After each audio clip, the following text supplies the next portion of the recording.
Company from the following transaction, यानी किसके book में बनाना है, के कंपनी के बुक में बनाना है। क्या बनाना है, जर्नल बनाना है। चलो तो लिखा है 2022 दिसंबर 1, यही लिखा है ना, 2022 दिसंबर 1 को लिखा है started business with a capital of ₹50,000, यानी कि 50,000 रुपए के पूंजी से व्यवसाय शुरू किया गया। इसका एंट्री हम लोग करेंगे, लेकिन उसके पहले फॉर्मेट बना ले क्या। तो चलो फॉर्मेट में क्या लिखेंगे बोलो, इन द बुक्स ऑफ के कंपनी क्या बनाना है, जर्नल एंट्री बनाना है। उसका फॉर्मेट खींच ले क्या, चलो ध्यान दो, जर्नल एंट्री का फॉर्मेट खींच लेंगे, लिखेंगे डेट, उसके बाद बोलो क्या लिखेंगे, पार्टिकुलर, उसके बाद LF, उसके बाद डेबिट अमाउंट, उसके बाद क्रेडिट अमाउंट। चलो ध्यान दो, सबसे पहला जर्नल एंट्री बोला गया है, सबसे पहला ट्रांजैक्शन जो है वो दिया गया है, स्टार्टेड बिजनेस विद कैपिटल ₹50,000, यानी कि पूंजी से व्यवसाय शुरू किया गया है। तो पूंजी के रूप में लोग क्या लगाते हैं जी, कोई भी क्या लगाता है पूंजी के रूप में, पैसा। तो सिंपली हम क्या बोल सकते हैं कि पैसे लगा करके व्यवसाय शुरू किया गया है। तो जब पैसे लगा के बिजनेस शुरू किए जाते हैं तो उसका जर्नल एंट्री बताओगे क्या होता है, सबसे पहले तो डेट डालेंगे 2022 दिसंबर 1, एंट्री बोलो क्या लिखेंगे, बिजनेस में पैसा आया तो कैश अकाउंट डेबिट, और बिजनेस की पूंजी बढ़ी तो कैपिटल अकाउंट। कितना रुपया, 50,000 रुपया। किसी को दिक्कत, अरे बोलो ना भाई। चलो नरेशन लिख लेंगे, नरेशन देखो हम यहाँ पर डाइजेस्ट करके छोड़ दे रहे हैं, लेकिन आप लोगों को नरेशन पूरा लिखना है, समझ गए। नरेशन में क्या लिखना होता है, तो यहाँ बीइंग लिखने के बाद जो ट्रांजैक्शन क्वेश्चन में दिया है उसी को उठा के चुपचाप लिखो, अभी ज्यादा दिमाग लगाने की अभी जरूरत ही नहीं है। जो ट्रांजैक्शन दिया है बुक में उसी को उठा के लिखो। क्या लिखोगे, बीइंग लिखने के बाद बिजनेस स्टार्टेड विद कैपिटल, खत्म। तो दिक्कत यही ट्रांजैक्शन दिया था ना, उसी को उठा के यहाँ लिख देना। बोलो कोई डाउट, चलो एक एंट्री कंप्लीट हुआ। दूसरा एंट्री पे आ जाओ, दूसरा जर्नल पे लिखा है पेड इनटू बैंक 6 तारीख को 20,000 रुपया, यानी कि 6 तारीख को बैंक में जमा किया 20,000 रुपए। तो बताओगे 6 तारीख को बैंक में जमा किए हैं 20,000 रुपया, तो बैंक बैलेंस बढ़ेगा, बढ़ेगा तो डेबिट, कैश घटेगा तो क्रेडिट। चलो बताओ 6 दिसंबर को ना, 6 दिसंबर को, दिसंबर 6, bank account debit to cash account. किसी को दिक्कत, नरेशन कर लोगे, पेइंग बिजनेस स्टार्टेड, सॉरी क्या था, पेड इनटू बैंक, कितना रुपया, 20,000 रुपया, लिख देंगे 20,000 रुपया। चलिए दूसरा ट्रांजैक्शन भी पूरा हुआ। ऐसा है कि जो लोग बना लिए हैं वो मिलाएंगे, और जो लोग नहीं बनाए हैं वो हेल्प करेंगे, और साथ ही साथ बोलेंगे भी सभी लोग, ठीक है। ये नहीं कि चुपचाप बैठे हैं अच्छा आप एक मौके पे, ऐसा नहीं होगा, बोलने का प्रयास करना है, ठीक है। 6 तारीख के बाद 8 तारीख को लिखा है परचेज गुड्स फॉर कैश ₹4,000, यानी नगद में माल खरीदा है 4,000 रुपए का। तो बताओगे 8 तारीख को नगद में माल खरीदा है तो क्या लिखेंगे, अरे बोलो ना भाई, माल खरीदे हैं तो परचेज अकाउंट डेबिट, नगद में खरीदे हैं तो वेरी गुड, नरेशन बी, जो ट्रांजैक्शन दिया है परचेज गुड्स फॉर कैश उसी को लिख देंगे। चलो बताओ अमाउंट बताओ, 4,000 रुपया। कोई दिक्कत किसी को, चलो तीसरा ट्रांजैक्शन भी हो गया। चौथा ट्रांजैक्शन बताओ क्या है, 8 तारीख के बाद बातें नहीं करनी है, यहाँ बनाने में हेल्प करना है सर। चलिए 8 तारीख को तो हो गया, 9 तारीख को कहता है पेड टू राम 1980 रुपया and discount allowed by him 20 रुपया, मतलब राम को दिया 1920 रुपया और डिस्काउंट अलाउड बाय हिम, उसके द्वारा डिस्काउंट मिला 20 रुपया। राम को दिया है ना, राम रिसीवर हुआ ना, रिसीवर को डेबिट द रिसीवर बोलो ना। तो डेबिट द रिसीवर यानी कि 9 तारीख को राम को क्या कर देंगे, डेबिट कर देंगे। तो राम से अकाउंट डेबिट, और कैश पेड किया है ना, पैसा दिया ना राम को, तो पैसा हमारे पास से गया। कैश एसेट है ना, एसेट है तो रियल अकाउंट गया, तो क्रेडिट वार्ड को जब क्रेडिट कर देंगे तो टू कैश अकाउंट। जानते हो ना जब डिस्काउंट की बात की जाती है तो जहां कैश वही डिस्काउंट। अरे बोलो ना भाई, तुम लोग चुप काहे हो, जहां कैश वही डिस्काउंट। तो अब राम को पेमेंट किए हैं कैश और उससे छूट मिला है, हमें डिस्काउंट मिला है, तो कैश अगर क्रेडिट में है तो डिस्काउंट भी क्रेडिट में होगा, तो टू डिस्काउंट अकाउंट। किसी को दिक्कत, या डिस्काउंट रिसीव्ड अकाउंट भी लिख सकते हो, बोलो। चलो राम का हिसाब, राम का जो भी हिसाब था उसमें 1980 रुपया का हमने कैश पेमेंट किया है और 20 रुपया का हमें डिस्काउंट मिला है। टोटल मिला के हिसाब कितने का हुआ, 2000 रुपया का हुआ। किसी को दिक्कत? अच्छा एक बात बताओ, ये डिस्काउंट जो हमने अभी अभी क्रेडिट किया है, ये डिस्काउंट क्रेडिट होने का लॉजिक भी जानते हो ना, क्योंकि डिस्काउंट हमें मिला है तो हमारे लिए क्या है, इनकम है। क्या है हमारे लिए, इनकम है। इनकम को क्या करते हैं, क्रेडिट करते हैं, बोलो ना।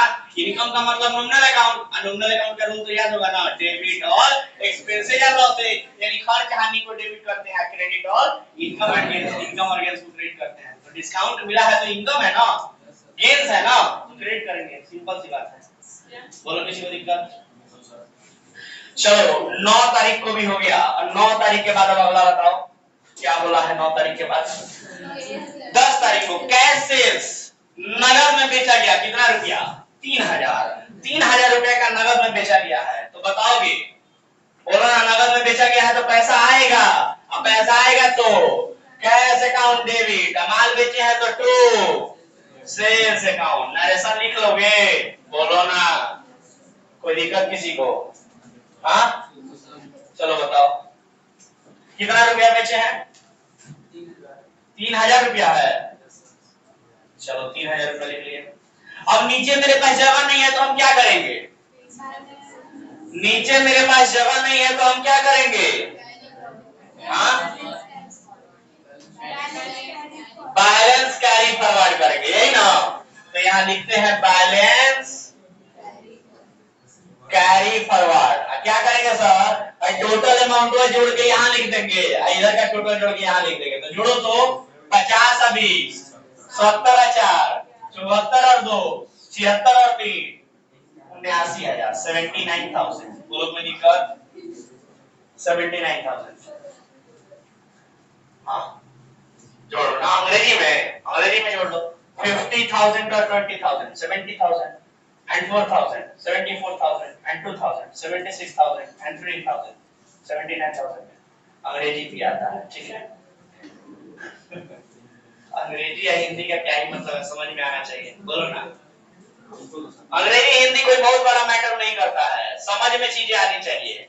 हिंदी माध्यम लड़के ही टॉप करते हैं, ऐसा नहीं है कि जो हिंदी में पढ़ा है वो टॉप नहीं करेगा, ये भ्रम है। मैक्सिमम टाइम ऐसा देखा गया कि हिंदी मीडियम बच्चा टॉप किया है, क्योंकि सर उनको डर रहता है कि नहीं पढ़ेंगे तो पीछे हो जाएंगे इंग्लिश मीडियम वालों से, तो दबा के पढ़ते हैं, और जो पढ़ेगा वो टॉप करेगा नहीं। इंग्लिश मीडियम वाले सोचते हैं अरे हम तो अंग्रेजी मीडियम है, हम तो अंग्रेजी मीडियम है, हमको तो पढ़ने की जरूरत ही नहीं, हम तो ऐसे ही टॉप करेंगे, बस हो जाते हैं पीछे। तो अंग्रेजी मीडियम वाले थोड़ा सावधान हो जाओ, है ना। ये मत समझो कि कंपटीशन कम है, हिंदी मीडियम वाले लगे हुए हैं जुड़ में, है ना। चलिए बैठ जाइए जल्दी से, देखिएगा कोई प्रॉब्लम ना हो, आराम से आराम से। हाँ चलो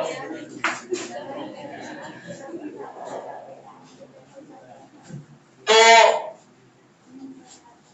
10 तारीख तक हमने ट्रांजैक्शन लिख दिया है, बैलेंस कैरी फॉरवर्ड कर दिया है। और ध्यान रहे बिना नरेशन के किसी ने कॉपी में नहीं होना चाहिए, नरेशन जरूर होना चाहिए, पूरा लिखा हुआ, डैश डैश किया हुआ नहीं छोड़ना है। नरेशन लिखने का तरीका मैंने बताया है आप सभी को, क्या करना होता है।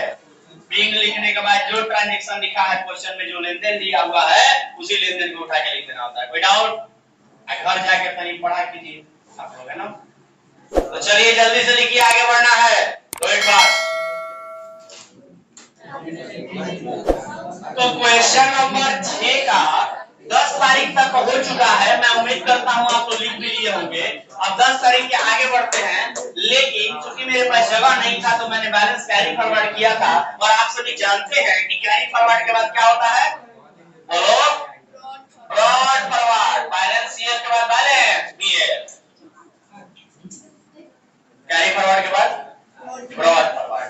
कहां करेंगे, अगले पेज में। लेकिन मेरा अगला पेज क्या होगा, आप बेटा के ऊपर लिखेंगे, है कि नहीं, इधर तो जगह है नहीं, उतना की लिख पाए।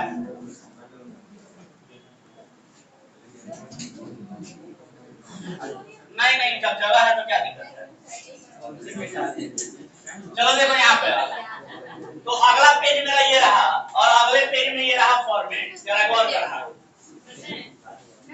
ये हो गया क्रेडिट साइड का अमाउंट, देखो जरा दिख रहा हो ठीक से, क्रेडिट साइड का अमाउंट। उसके बाद डेबिट साइड का अमाउंट, ये एलएफ के लिए, और इधर हो गया लास्ट डेट के लिए। जरा फोकस करना, अगले पेज में जब हम लोग बढ़ते हैं तो बहुत सारे स्टूडेंट गलती करते हैं कि अगले पेज में फिर से लिखना शुरू करते हैं डेट पार्टिकुलर एलएफ डेट ना, लिखना नहीं होता है हेडिंग्स। इस बैलेंस कैरी फॉरवर्ड को बस ट्रांसफर कर देना होता है यहाँ पर। और क्या लिखना होता है, बोलो, बैलेंस ब्रॉड फॉरवर्ड लिखना होता है। कितना रुपया हुआ बोलो तो 79,000 रुपीज। चलो जरा कोई बताएगा हमको, कवर हो रहा है, वेरी गुड। चलिए ध्यान दीजिए।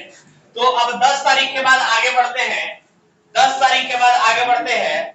लिखा है 12 तारीख को, sold goods to Hari for cash rupees 2000 रुपया, यानी हरि नाम के व्यक्ति को माल बेचा गया 2000 रुपए का। तो बताओगे, हरि को माल बेचा गया 2000 का, नगद में है कि उधार में, अरे बोलो ना भाई, नगद में है कि उधार में। हरि को माल बेचा गया, नगद है कि उधार है, उधार है। कैसे पता उधार है, क्योंकि नाम लिखा है नाम के बाद और कैश नहीं लिखा है। जो लोग नया नया ज्वाइन किए हैं और मेरा बेसिक लेक्चर भी देखे होंगे तो उनको ये बात पता चल गया होगा कि नाम दिया होगा और नाम के बाद पर कैश नहीं लिखा होगा का मतलब उधार में है।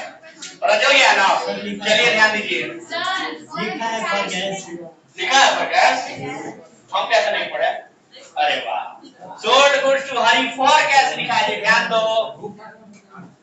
आधा अधूरा एक्चुअली शायद हम पढ़ लिए, ध्यान में आ गया। चलो ठीक से ठीक करते हैं। Sold goods to Hari for cash, यानी हरि को नगद में माल बेचा गया है। साफ साफ बोल दिया है कि फॉर कैश यानी नगद में बेचा गया, तब तो कोई दिक्कत ही नहीं है। अरे माल बेचा गया है ना, और नगद में बेचा गया है। कौन से डेट को, दिसंबर 12 को। तो नगद में बेचा गया है तो पैसा आएगा, पैसा आएगा तो कैश अकाउंट डेबिट, और माल बेचे हैं तो टू सेल्स अकाउंट। नरेशन लिख लोगे, कोई दिक्कत किसी को। चलो कितना रुपए का बताओ तो 2000 रुपए, किसी को दिक्कत बोलो ना। चलो ये भी ट्रांजैक्शन को, ये भी एंट्री को क्लोज करते हैं और आगे बढ़ते हैं दिसंबर 12 के बाद। लिखा है दिसंबर 12 के बाद 17 को परचेज गुड्स फ्रॉम ए से,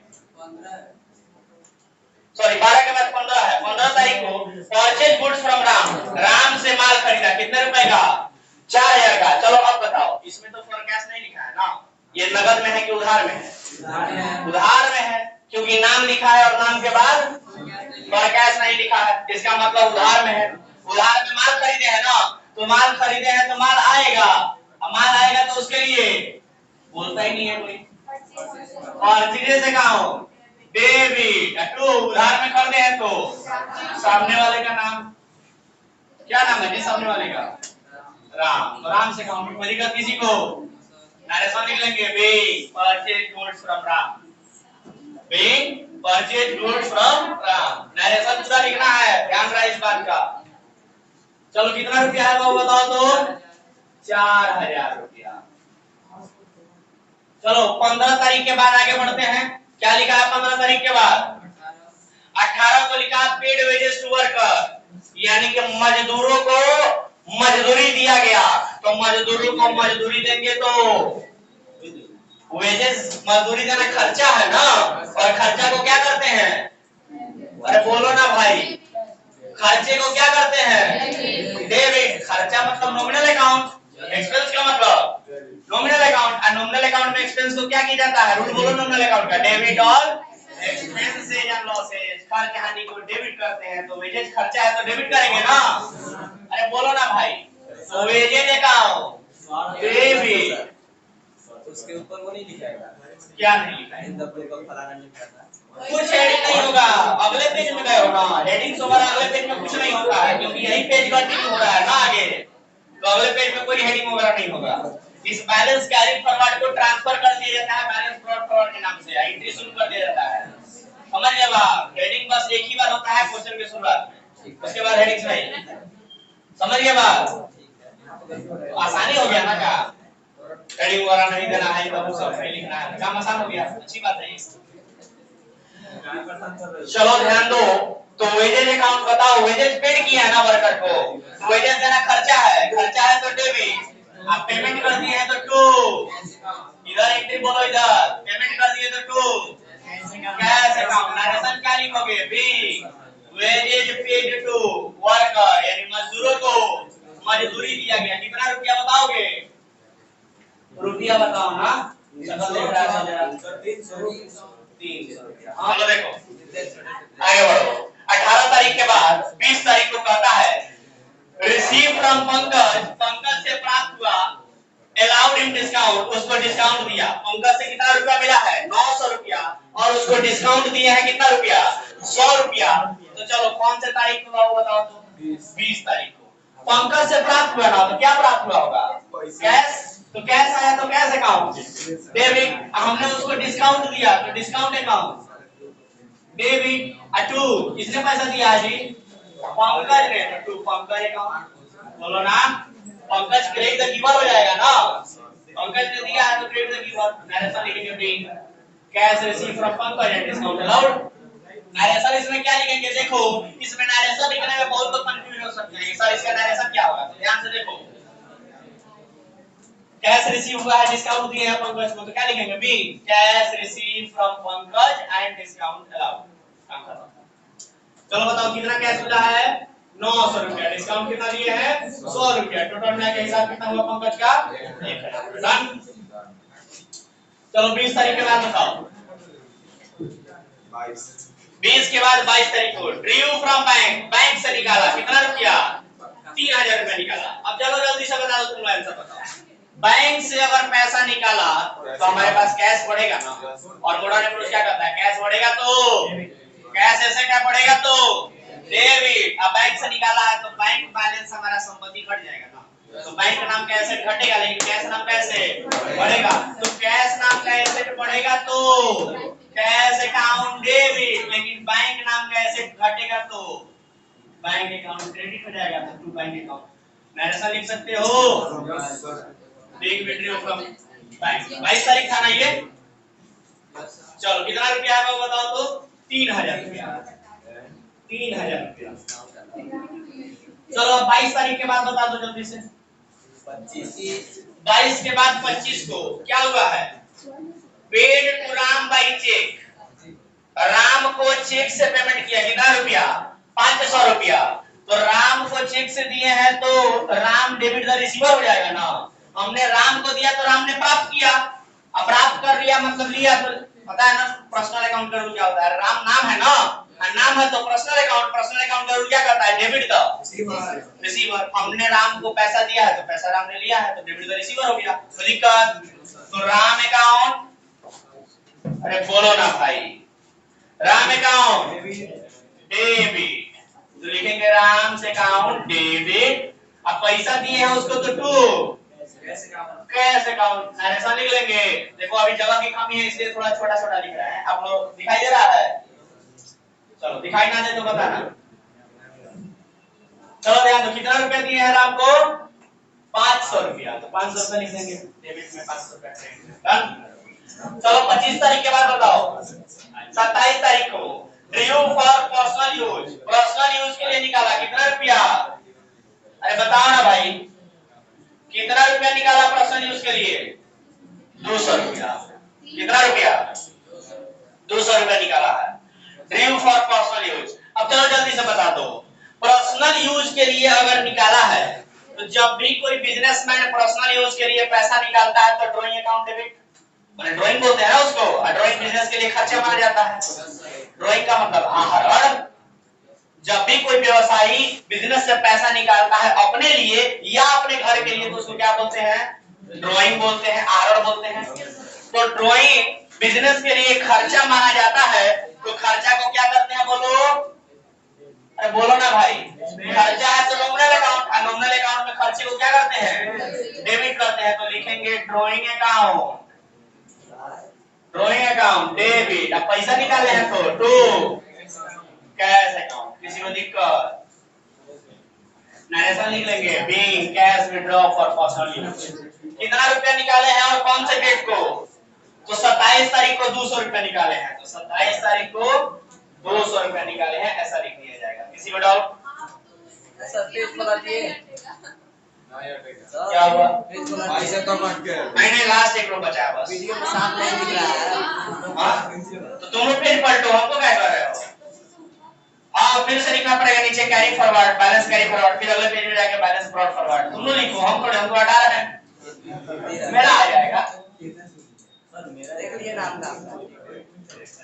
हम तो इसीलिए देख रहे थे, छोटा-छोटा लिख रहे थे कि लास्ट में ले जाके कैसे हम एडजस्ट करेंगे। क्योंकि अब हम कहां पेज पलटते, मेरा तो फुल हो गया। तुम लोग पलटो पेज, बैलेंस कैरी फॉरवर्ड करो, बैलेंस ब्रॉट फॉरवर्ड करो। मेरा लास्ट बचा देखो, कहता है कि पेड सैलरी एंड रेंट 5000 रुपया एंड 1100 रुपया रिस्पेक्टिवली। यानी कि सैलरी यानी वेतन दिया है 5000 रुपया एंड और क्या दिया है? वेजेज 1100 रुपया। मतलब वेतन दिया है 5000 और मजदूरी दिया है 1100 रुपया। आप लोग बताइए कि क्या सैलरी देना खर्चा है कि नहीं है? जल्दी बोलो। सैलरी देना खर्चा है कि नहीं है? अब मजदूरी देना भी खर्चा है कि नहीं है? खर्चा को नॉमिनल अकाउंट कहते हैं कि नहीं कहते हैं? और नॉमिनल अकाउंट में खर्चे को डेबिट किया जाता है कि नहीं किया जाता है? तो बोलो, सैलरी को भी डेबिट कर देंगे, वेजेज को भी डेबिट कर देंगे। और दोनों पेड किए हैं का मतलब पैसा गया। पैसा तो संपत्ति होता है ना, संपत्ति रियल अकाउंट होता है ना। और रियल अकाउंट होता है कि आएगा तो डेबिट करेंगे, जाएगा तो क्रेडिट करेंगे। तो पैसा गया है तो क्या करेंगे? उसको क्रेडिट कर देंगे। तो चलो जर्नल एंट्री बता दो जल्दी से। 27 तारीख के बाद 31 तारीख को जर्नल एंट्री बताओगे। सैलरी दिए हैं तो सैलरी अकाउंट डेबिट, और वेजेज यानी मजदूरी दिए हैं तो वेजेज अकाउंट डेबिट, और दोनों मिला के पैसा गया है तो to cash account. New book में वेजेज नहीं दिया है। चलो बताओ न्यू बुक में क्या दिया है? सैलरी और रेंट दिया है। अरे हम मेरे में भी रेंट दिया है, हम गलती से वेजेज लिख दिए। रेंट दिया है तो रेंट बना ले। रेंट में तो खर्चा ही है ना जी। तो रेंट भी खर्चा है तो खर्चे को तो डेबिट ही करेंगे। तो रेंट अकाउंट डेबिट और टू कैश अकाउंट। चलो बताओ सैलरी कितना रुपया दिया? 5000। रेंट कितना दिए? 1100 रुपया। और टू कैश अकाउंट दोनों मिला कितना गया? 6100 रुपया। खत्म हो गया। लास्ट में क्या करेंगे कोई बताएगा? जब सारा खत्म हो गया तो लास्ट में अच्छा यहाँ नरेशन दिया तो लिख लीजिएगा। नरेशन क्या लिखोगे? बीइंग ऑफ द पेज पलटना। अरे खत्म हो गया, कहां पलटेंगे page? Being salary and rent paid निकलेंगे ना। चलो बताओ खत्म हो गया। अब लास्ट में क्या करेंगे? यहाँ पर बोलो जल्दी से। यहाँ लिखेंगे ग्रैंड और टोटल लिख देंगे। चलो बताओ सारा अमाउंट ऊपर से लेके नीचे तक पूरा जोड़ के यहाँ पर लिख देंगे और नीचवा डबल अंडरलाइन खींच देंगे। खत्म क्वेश्चन। बोलो देखो तो आ गया ना। बोलो कितना रुपया? कोई जोड़ के बताएगा हमको? कोई जोड़ के बताओ ना कि कितना हुआ? 79,000 का 2,000 81,000 अब 4,000 85,000 100 वाले को भी हटा देंगे। ये 1,000 हो गया सर 85 and 1,000 86 86 89 96 और 100। चलो बता दो कितना जोड़े हो? 96,100 ठीक है। ठीक है जोड़ लीजिए। आंसर मैच कर गया। Very good. तो ये था आपका क्वेश्चन नंबर 6। सर अब 89 भी जोड़ेंगे इसके नीचे वाला। क्या जोड़ना है या नहीं जोड़ना है? क्या नहीं जोड़ना है? यहाँ पे टोटल लिखना है ना। और टोटल का मतलब है सारा अमाउंट मिला के। पेज पलट रहे हैं। इस पेज वाले का तो टोटल जोड़ के लिख दिए हो, इस पेज का 79,000 आ गया, तो टोटल जोड़ ही दियो इस पेज का। अब अगले पेज में जा रहे हो, अगले पेज में जाते ही इस पेज का टोटल लिख दिए तुम पहले ही, तो फिर वापस इस पेज में थोड़ी आओगे, नहीं। अब ये 79,000 से जोड़ना शुरू करेंगे यहाँ, टोटल जोड़ेंगे तो 96,000 आ जाएगा। चलो, तो क्या ये क्वेश्चन में किसी को किसी ट्रांजैक्शन में डाउट है क्या? किसी को भी किसी ट्रांजैक्शन में डाउट है क्या? नहीं ना।